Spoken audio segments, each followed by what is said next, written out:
Welcome to Teaching Truth. My name is Glenn Cartwright. For an audience of one. That's been the theme for our reflections this week as we've endeavoured to unpack what it means to be true worshippers of Jesus Christ and what it means through our lives and our lifestyle to put a smile on God's face.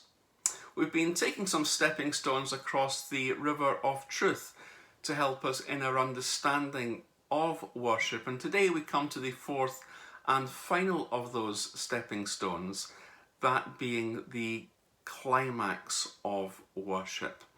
The climax of worship. The Bible climaxes with the book of Revelation, and it's to that book I want to invite your attention today, and in particular to two chapters in that book of Revelation. Revelation chapter 4 and Revelation chapter 5.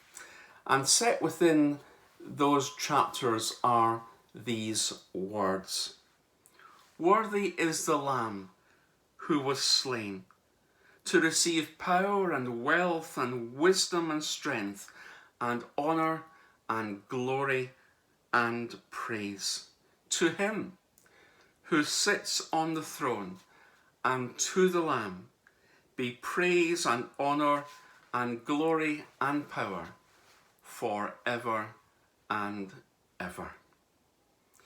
Two chapters which I believe provide a magnificent and majestic piece of heavenly theatre in relation to what worship in heaven is like and what worship for us in heaven will be like on the day that we are taken to be with the Lord and then forevermore.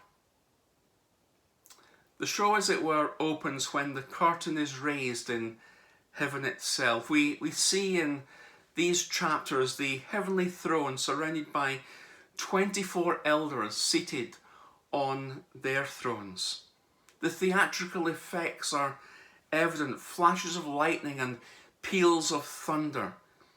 An announcement that God himself is now on stage. Heaven and earth quiver and shake before God. Encircling the throne are four living creatures who shout unceasing praise to God on the throne and sing as the elders bow in unison. The spotlight then falls upon a scroll sealed with 7 seals. A book so well sealed must contain the deepest of mysteries. But no one in that great heavenly theatre can break those seals. And then from the misty backstage, as it were, there emerges a lamb whose wounds show that it has been slaughtered and slain. And as it moves centre stage and as the spotlight comes upon it, the whole heavenly theatre, that majestic and magnificent theatre, becomes a great choir, a great assembly, singing homage to the Lamb, homage which they previously only gave to God. What a day that will be. What a day that will be when my Jesus I shall see, when I look upon his face, the one who saved me by his grace, when he takes me by the hand and leads me through the promised land. What a day, glorious day that will be. Our worship here on earth now will one day climax in worshipping the Lamb who was slain and the Lamb who is worthy in heaven. We are the redeemed. We have been redeemed by the blood of the Lamb, God's sacrificial Lamb, Jesus Christ, that Lamb who was sacrificed on our behalf. And our worship of that Lamb will be never ceasing when we get to heaven, when our worship climaxes in heaven. The four living creatures never stopped their worship. Day and night they kept worshipping God, and we will be the same.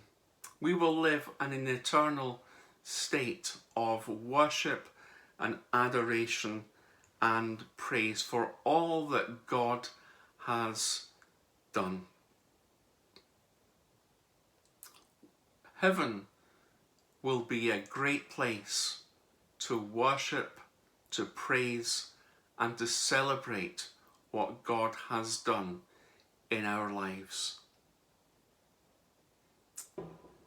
In 1772, John Newton penned these words, familiar words. When we've been there 10,000 years, bright shining as the sun, we've no less days to sing God's praise than when we first begun. Just a little over a year ago, we went to Soul Survivor at Lendrick Muir here in Scotland, and on the penultimate evening, I'll never forget it, it was just an evening of praise and worship and enjoying the presence of the Lord. I can only describe it as being an evening of pure worship, and being in the big talk with over 1,000 young people, just worshipping and praising and adoring the Lamb who was worthy.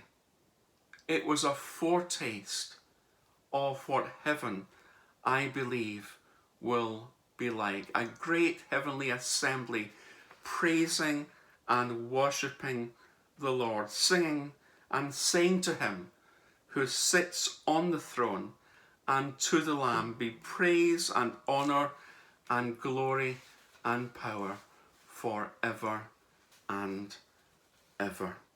Our worship of God in the here and now will climax in our worship of God for time and for all eternity in heaven.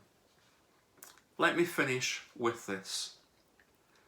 Franz Joseph Haydn, the Austrian composer of classical chamber music, was present in the Vienna Music Hall in March 1808, where his oratorio, The Creation, was being performed. Weakened by age and ill health, the great composer was confined to a wheelchair. He was welcomed into a sound of trumpets and of the orchestra playing his magnificent work. And as that majestic work moved along, the audience was caught up with tremendous emotion. The orchestra burst forth in such power that the crowd could no longer restrain its enthusiasm. The vast assembly rose in spontaneous applause. And Haydn struggled to stand, and he motioned for silence. And with his hand pointed towards heaven, he said this, "No, no, not from me, but from thence comes all." With his hand pointed to heaven, he said, "No, no, not from me, but from thence comes all." Having given the glory and praise to the Creator, his Creator, he fell back into his wheelchair exhausted by the experience. For Franz Joseph Haydn, it was for an audience of one. And so for us, as we think about the climax of worship, for us, may the symphony, the work, the aria, the oratorio of our worship be for an audience of one. God bless you.